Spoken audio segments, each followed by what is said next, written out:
አሁን የምነግራችሁን ውህድ በቀን አንድ ስኒ ብቻ ከወሰዳችሁ እጅግ በጣም በቂ ነው። በጣም ብዙ ጥቅሞችን የምታገኙ ይሆናል ማለት ነው። ኢንፍላሜሽንን ለማጥፋት፣ ንፋጭን ወይም ደግሞ ንፍጥን ለማስወገድናም የአፍንጫ ቀዳዳዎችን፣ ደረትንናም ሳምባዎችን ለመክፈት ይረዳል ማለት ነው። ንፋጭ ወይም ደግሞ ንፍጥ የአፍንጫ መጨናነቅናም ኢንፍላሜሽን ካስቸገራችሁ ይህ አንድ ስኒ ብቻ ሚስጥራዊ የሆነ መሳሪያ ሊሆን ይችላል። በኃይለኛ ንጥረ ነገሮች የታጨቀው ይህ ውህድ የአፍንጫ ቀዳዳዎችን፣ ደረታችሁንናም ሳንባችሁን ለማጽዳትናም ኢንፍላሜሽንን ከስሩ ለመዋጋት የሚረዳ ነው። ወቅታዊ አለርጂዎችን፣ የማያቋርጥ ጉንፋን ወይም ደግሞ ስር የሰደዱ የመተንፈሻ አካላት ችግሮች ቢኖርባችሁ ይህ ቀላልናም ውጤታማ የሆነ መድኃኒት እፎይታን ሊሰጣችሁ እናም በቀላሉ እንድትተነፍሱ ሊረዳችሁም ይችላል። በአንድ ስኒ ውስጥ ብቻ አረንጓዴ ሻይ፣ እርድ፣ ቁንዶ በርበሬ እናም የማርን የሚያረጋጋ ኃይልን ታገኛላችሁ። ሁሉም ኢንፍላሜሽንን ለመቀነስ፣ ንፋጭን ለማስወገድ እናም አጠቃላይ የመተንፈሻ አካላትን ጤና ለመደገፍ አብረው ይሰራሉ። ከእንግዲህ በኋላ የተዘጉ ወይም ደግሞ ለመተንፈስ ችግር አይሰማችሁም። ይህ ተፈጥሯዊ መድኃኒት የአፍንጫ ቀዳዳችሁን፣ ደረታችሁንና ሳምባችሁን ለመክፈት ይረዳችኋል። ይህም ግልጽ የአየር መንገዶችናም የታደሰ ስሜት እንዲኖራችሁ ይረዳል ማለት ነው። ታዲያ በዚህ መጠጥ ውስጥ የምንጠቀመውን ግብአቶቹን፣ ጥቅሞቹን በቅድሚያ አንድ በአንድ ልንገራችሁ። የመጀመሪያው ግብአት አረንጓዴ ሻይ ነው። የአረንጓዴ ሻይ ዋና ውህዶች የሚባሉት ኢጂሲጂ፣ ኢፒጋሎ ካቴቺን፣ ጋሌት የምንለው ፖሊፊኖልስ፣ ካቴኪንስ እናም ቲኦፎሊን ወይም ደግሞ ብሮንኮዲሌተር የምንላቸው ናቸው። አረንጓዴ ሻይ አንቲ ኢንፍላማቶሪ ውጤት አለው። በአረንጓዴ ሻይ ውስጥ የሚገኘው ኢጂሲጂ የሚያቃጥሉ ሳይቶኪኖችን መለቀቅን ይቀንሳል። ይህም የአየር መተላለፊያ እናም የሳይነስ እብጠትንም ለማረጋጋት ይረዳል። አረንጓዴ ሻይ ብሮንኮዲሌሽን ባህሪ ያለው። በአረንጓዴ ሻይ ውስጥ ያለው ቲኦፎሊን የብሮንካይ ጡንቻዎችን ለማዝናናት ይረዳል። ይህም በምንጨናነቅበት ወይም ደግሞ በአስም ጊዜ መተንፈስን ቀላል ያደርገዋል። እንዲሁም ደግሞ ንፍጥንም ያጸዳል። እንደ ተፈጥሯዊ አክታ ማስወገጃ ሆኖም ያገለግላል። በጉሮሮ እናም በደረት ውስጥ ያለውን ንፍጥናም አክታን ያቀልላል። በአንቲኦክሲዳንትም የበለጸገ ነው። የሳምባ ህብረ ህዋሳትን በብክለት፣ በማጨስ ወይም ደግሞ በበሽታ ምክንያት ከሚመጣው የኦክሳይድ ስትረስ ይጠብቃል ማለት ነው። ሁለተኛው ተጨማሪ ወይም ደግሞ ሁለተኛው ኢንግሪዲየንት የምንለው ደግሞ ኤክስትራ ቨርጂን ኦሊቭ ኦይል የምንለው ነው። በኤክስትራ ቨርጂን ኦሊቭ ኦይል ወይም ደግሞ በወይራ ዘይት ውስጥ የሚገኙት ዋና ዋና ውህዶች ኦሊዮካንታል የምንለው ይህ ተፈጥሯዊ የሆነ አንቲ ኢንፍላማቶሪ ባህሪያት አለው። አንሳቹሬትድ ፋት፣ ቫይታሚን ኢ እናም ፖሊፊኖልስን ይይዛል። የኦሊቭ ኦይል ጥቅም ደግሞ አንቲ ኢንፍላማቶሪ ባህሪያት አለው። ኦሊዮካንታል እንደ አይቡፕሮፊን በተመሳሳይ መንገድ ይሰራል።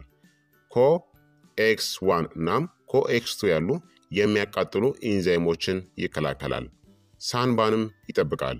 ኤክስትራ ቨርጂን ኦሊቭ ኦይል በአየር ብክለትናም በማጨስ ምክንያት የሚመጣውን የሳንባ ኢንፍላሜሽንን ለመቀነስ ይረዳል። በወይራ ዘይት ውስጥ ያለው ጤናማ ቅባቶች ወይም ደግሞ አንሳቹሬትድ ፋቶች ንፍጥን ለማቅጠንናም በስብ የሚሟሟ ንጥረ ነገሮችን ከእርድ ውስጥ ኩርኩሚንን ለመምጠጥ ይረዳሉ። የበሽታ መከላከያ ድጋፍንም ይሰጣል። የሰውነትን በሽታ የመከላከል ምላሽን ያጠናክራል። ይህም መጨናነቅን የሚያስከትሉ ኢንፌክሽኖችን ለማስወገድ ይረዳል። ሶስተኛው እርድ ነው። የእርድ ዋናው ውህድ ኩርኩሚን ነው። ኩርኩሚን እንግዲህ ኃይለኛ የሆነ አንቲ ኢንፍላማቶሪ ባህሪያት አሉት። ተፈጥሯዊ የአፍንጫ መታፈንን ያስታግሳል። ያበጡ የሙከስ መንበሬንን ለማከም፣ የተዘጉ ሳይነሶችንም ይከፍታል። ጸረ ቫይረስናም ጸረ ባክቴሪያ ባህሪያትም አሉት። የንፍጥ ክምችት ዋና መንስኤ የሆኑትን የመተንፈሻ አካላት ኢንፌክሽኖችን ለመዋጋትም ይረዳል። ከሳምባችን ውስጥ መርዝንም ያጸዳል። ብክለትን ወይም ደግሞ አለርጂዎችን ከሚያስከትሉ ጉዳቶች በመከላከል ፍሪ ራዲካሎችን በማጥፋት ይረዳል። አራተኛው ግብዓት ደግሞ ቁንዶ በርበሬ ነው። ቁንዶ በርበሬ ውስጥ የሚገኘው ዋና ውህዱ ፒፔሪን ይባላል። የኩርኩሚን ወይም ደግሞ በእርድ ውስጥ የሚገኘው ንጥረ ነገር የሆነውን ኩርኩሚንን መሳብን እስከ 2000% ያሻሽላል ማለት ነው። ሰውነታችን እርድን ስትጠቀሙ ቁንዶ በርበሬን ካልተጠቀማችሁ በእርድ ውስጥ የሚገኘውን ንቁ የሆኑ ጠቃሚ ውህድን ኩርኩሚንን ለመምጠጥ ይቸገራል። ስለዚህ እርድን ስትጠቀሙ ቁንዶ በርበሬን መጠቀም ያስፈልጋል፣ በመጠኑ ማለት ነው። እርድን በጣም ውጤታማ ያደርገዋል። የደም ዝውውርንናም የንፍጥ ፍሰትንም ያበረታታል። አክታን ለማላቀቅናም ለማስወገድም ይረዳል። አንቲ ኢንፍላማቶሪ ውጤቶችም አሉት። የአፍንጫ እብጠትንናም የደረት መጨናነቅን ለመቀነስም ይረዳል። በተለይም በቀዝቃዛ የአየር ሁኔታ ወይም ደግሞ በምንጨናነቅበት ጊዜ የአፍንጫ ቀዳዳዎችን ለመክፈትናም ግፊትን ለማስታገስም ይረዳል። አምስተኛው ግብዓት ደግሞ ጥሬ ማር ነው። በጥሬ ማር ውስጥ እንግዲህ የሚገኙት ዋና ዋና ውህዶች የምንላቸው የተለያዩ ኤንዛይሞች ይገኛሉ። አንቲኦክሲዳንቶች እንደ ፍላቮኖይድስ ይገኛል። ጸረ ባክቴሪያ የሆኑ ንጥረ ነገሮች እንደ ሃይድሮጅን ፐር ኦክሳይድን ይይዛል ማለት ነው። ታዲያ ማር ጉሮሮንናም የአየር መንገዶችን ያረጋጋል። የሚያረጋጋ ሽፋንን ይፈጥራል። ንፍጥን በቀላሉ ለማውጣት ወፍራም ንፍጥን ለማቅጠን ይረዳል። ባክቴሪያዎችንናም ቫይረሶችንም ይገድላል። የመተንፈሻ አካላት የላይኛው ክፍል ላይ መጨናነቅን የሚያስከትሉ ኢንፌክሽኖችን ለመዋጋት ይረዳል። አንቲ ኢንፍላማቶሪ እናም በሽታን የመከላከል ስርዓትንም ያስተካክላል። ኢንፍላሜሽንን ይቀንሳል እናም የበሽታ መከላከያ ሚዛንንም ይደግፋል። እነዚህ ንጥረ ነገሮች ሁሉም በአንድ ላይ ሆነው በብዙ ደረጃዎች ይሰራሉ ማለት ነው። ኢንፍላሜሽንን ይቀንሳሉ። ከአፍንጫችን ውስጥ ወይም ደግሞ ከመተንፈሻ አካላችን ውስጥ ንፋጩን ወይም ደግሞ ንፍጥን ያስወግዳሉ። የአየር መንገዶችን ያረጋጋሉ እናም በሽታን የመከላከል አቅምን ያሳድጋሉ። የአፍንጫ መጨናነቅን ይቀንሳሉ። መተንፈስን ቀላል ያደርጉታል ማለት ነው። ይህ መጠጥ ኃይለኛ አንቲ ኢንፍላማቶሪ ባህሪያት አለው። በሽታን የመከላከል አቅምን የሚያሳድግናም ንፍጥን የሚያጸዳ መድኃኒት ነው። በሳምባዎችናም በአፍንጫ ቀዳዳዎች ውስጥ ኢንፍላሜሽንንም ይቀንሳል። ንፍጥን ያቀጥናልናም ያስወግዳል። የበሽታ መከላከያ ተግባርን ይደግፋል። የጉሮሮ ህመምን እናም የመተንፈሻ አካላት ምቾት ማጣትን ያስታግሳል ማለት ነው። ታዲያ ይህንን መጠጥ ለመስራት የሚያስፈልጉት ግብዓቶች አንድ ስኒ የፈላ ውሃ ያስፈልጋቸዋል። አንድ የአረንጓዴ ሻይ ከረጢት ያስፈልጋቸዋል። አንድ የሻይ ማንኪያ ኤክስትራ ቨርጂን ኦሊቭ ኦይል የወይራ ዘይት ያስፈልጋቸዋል። ግማሽ የሻይ ማንኪያ የእርድ ዱቄት ያስፈልጋቸዋል። አንድ ቁንጥጫ ወይም ደግሞ መጠነኛ 1/8 የሻይ ማንኪያ ገደማ የሚሆን ቆንዶ በርበሬ ያስፈልጋቸዋል። በጣም ጥቂት መጠን ማለት ነው። እናም አንድ የሻይ ማንኪያ ጥሬ ማር ያስፈልጋቸዋል። እንደ አማራጭናም መጨረሻ ላይ የሚጨመር ነው ማሩ ማለት ነው። ታዲያ ለማዘጋጀት ደረጃ 1 ወይም ደግሞ ስቴፕ 1 ላይ አረንጓዴ ሻዩን ማፍላት ነው። ውሃ አፍልታችሁ በአንድ ኩባያ ውስጥ ባለው የአረንጓዴ ሻይ ከረጢት ላይ የፈላ ውሃውን አፍስሱት። ከዛም ከ5 እስከ 7 ደቂቃዎች ጠብቁት፣ ጠቃሚ የሆኑትን ንጥረ ነገሮችን ለማግኘት ማለት ነው። ከዛም የሻይ ከረጢቱን አስወግዱት። አረንጓዴ ሻይ እንደ ኢጂሲጂ ያሉ አንቲኦክሲዳንቶችን ይዟል። ይህም ኢንፍላሜሽንን የሚቀንስና ሰውነትን ከመርዛማ ንጥረ ነገሮች ለማጽዳት ይረዳል። ስቴፕ 2 ደግሞ እርድ እናም ቁንዶ በርበሬን መጨመር ነው። ግማሽ የሻይ ማንኪያ የእርድ ዱቄትንና ትንሽ መጠነኛ ቁንዶ በርበሬን ጨምሩ። እርድ ወይም ደግሞ ኩርኩሚን አንቲ ኢንፍላማቶሪ ነው። እንዲሁም ጉበትን ከመርዛማ ንጥረ ነገሮች ለማጽዳት፣ ንፍጥን ለማቅጠንና በሽታ የመከላከል አቅምንም ይደግፋል። ቁንዶ በርበሬ ደግሞ ወይም ደግሞ በውስጥ ያለው ፒፔሪን የኩርኩሚን መሳብን እስከ 2000% ያሻሽላል። ይህም እርድን የበለጠ ውጤታማ ያደርግልናል። ስቴፕ 3 ደግሞ ኤክስትራ ቨርጂን ኦሊቭ ኦይልን 1 የሻይ ማንኪያ መጨመር ነው። የወይራ ዘይትን ማለት ነው። እንደ ኩርኩሚን ያሉ በስብ የሚሟሙ ውህዶችን ለመምጠጥ ጤናማ ስብ ያስፈልጋል። የወይራ ዘይት በውስጡ ባለው ኦሊዮካንታል ምክንያት አንቲ ኢንፍላማቶሪ ነው። እንዲሁም የሳምባ እናም የልብ ጤናንም ይደግፋል። ስቴፕ 4 ላይ ደግሞ በትንሹ እንዲቀዘቅዝ አድርጉት። ከዚያም ማርን መጨመር ነው። ሻዩ ከ40 ዲግሪ ሴንቲግሬድ ወይም ደግሞ ከ104 ዲግሪ ፋራናይት በታች እንዲቀዘቅዝ አድርጉት። ከዚያም አንድ የሻይ ማንኪያ ጥሬ ማሩን ጨምሩት። ጥሬ ማር ጸረ ባክቴሪያ፣ ጸረ ቫይረስና ጉሮሮን ያረጋጋል።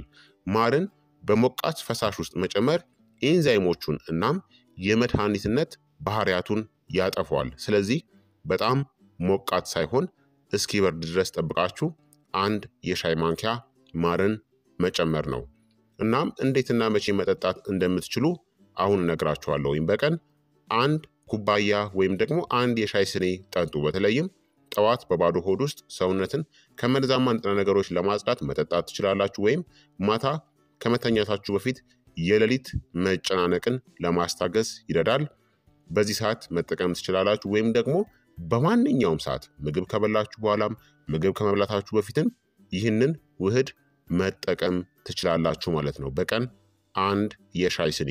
እንደ አማራጭ ተጨማሪዎቹን መጨመር ከፈለጋችሁ የሎሚ ጭማቂን አንድ የሻይ ማንኪያ መጨመር ይቻላል። ይህ የቫይታሚን ሲ መጠንን ይጨምራል እናም ንፍጥን ለማጽዳትም ይረዳል። እንዲሁም ዝንጅብልን፣ ትኩስ የተፈጨ ወይም ደግሞ የዝንጅብል ዱቄትን መጨመር ትችላላችሁ። የማሞቅ ስሜትን ይጨምራል። እንዲሁም የምግብ መፈጨትንናም ሳንባዎችንም ይደግፋል። ኩርኩሚን ኢጂሲጂ በአረንጓዴ ሻይ ውስጥ የሚገኘው እናም የወይራ ዘይት የሳይቶኪን እንቅስቃሴን ይቀንሳሉ። ይህም በሳንባዎች፣ በጉሮሮ፣ በአፍንጫ ቀዳዳዎች እናም በመገጣጠሚያዎች ላይ ያለውን ኢንፍላሜሽንን ለማረጋጋት ይረዳል። ንፍጥን ለማቅጠን ይረዳሉ። እርድናም ቁንዶ በርበሬ ወፍራም ንፍጥን ለመስበር ወይም ደግሞ ለማቅጠን ይረዳሉ።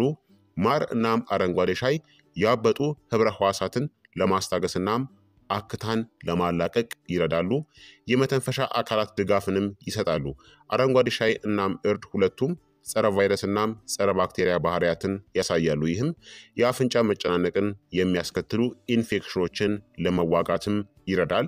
በሽታ የመከላከል አቅምንም ያሳድጋሉ። እነዚህ ሁሉም ንጥረ ነገሮች አንቲኦክሲዳንቶች፣ ፖሊፊኖልስ እና ጸረ ተዋሲያን ውህዶችን ይይዛሉ። ይህም በሽታ የመከላከል ስርዓቱ በሽታ አምጪ ተዋሲያንን ለመዋጋት ይረዳዋል ማለት ነው። ታዲያ ቅድመ ጥንቃቄዎች ማድረግ ያለባችሁ ነገር ምንድን ነው?